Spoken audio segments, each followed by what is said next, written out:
Hello everybody! In today's video I will show you how to use the conditional operator in ABAP. The conditional operator makes it possible to write conditional expressions in a very compact and readable way. Instead of using multiple lines of code, we can use the conditional operator to express complex conditions in a single line of code. Here I have an example. I check what my system language is, and then I pass the value de, en or xx to my string variable lv_langu. And then I write the parameter out. So, okay, there's an error here. So I have to pass 3 times the lv language variable. So in my case here, the variable is en for English. But we can use the same statement with the conditional operator. So I write here condition, hashtag, when SU language is D, then DE for Deutsch. When SU language is E for English, then EN, else XX. So this is the statement with the conditional parameter. The result is the same, en for English. So I think pretty nice to read.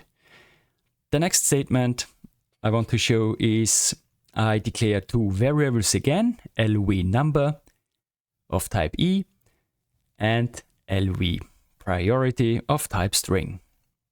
So then I can write another conditional statement. When lv number is less than 500, then my string variable is low. If the number between 500 and 1000, then the string is medium. Else, the string variable is high. So I can use our AND and OR statements in the when statement as well. And then let's run the program. We see here the string is low because the value was 300. Now with the value 501, the string is medium. And now it should be high. Yes.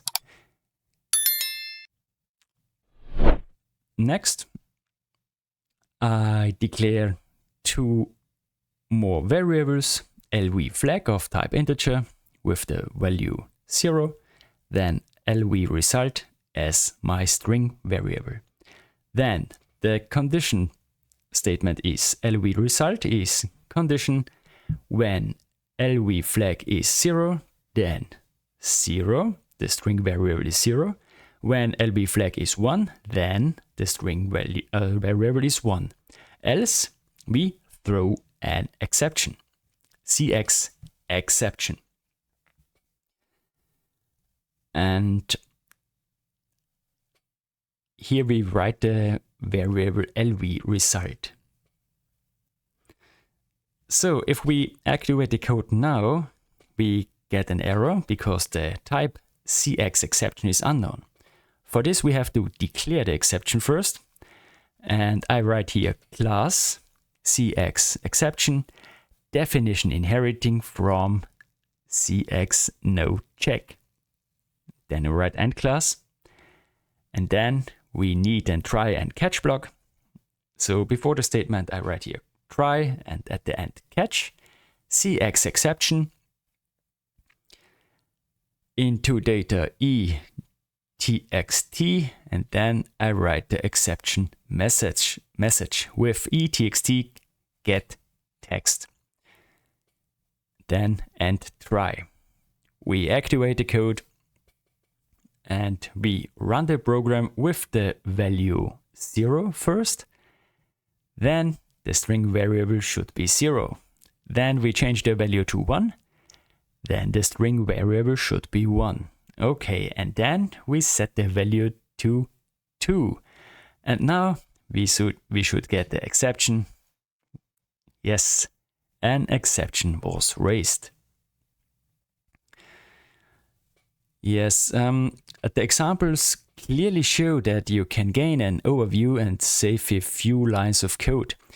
In my opinion, the savings are not at the expense of readability and comprehension.